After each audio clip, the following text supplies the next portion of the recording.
Namataan ang bagyong Marce sa coastal waters ng bayan ng Pasukin, Ilocos Norte. Taglay po ng bagyo ang pinakamalakas na hangin, 155 kilometro bawat oras malapit po sa gitna. At meron po itong pagbugso ng hangin, 215 kilometro bawat oras. Kumikilos po ang bagyo, pakanluran, hilagang kanluran. Ang kanya pong bilis ay 10 kilometro bawat oras. Nakataas ang babala ng bagyo bilang 4 sa Ilocos Norte, hilagang bahagi ng Ilocos Sur, hilagang bahagi ng Abra, hilagang kanlurang bahagi ng Apayao, hilagang kanlurang bahagi ng mainland Cagayan.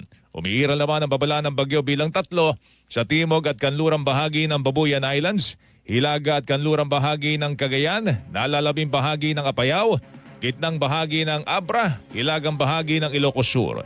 Nakataas naman ang babala ng bagyo bilang 2 sa katimugang bahagi ho ng Batanes, nalalabing bahagi ng Babuyan Islands, nalalabing bahagi ng mainland Cagayan, hilaga at kanlurang bahagi ng Isabela,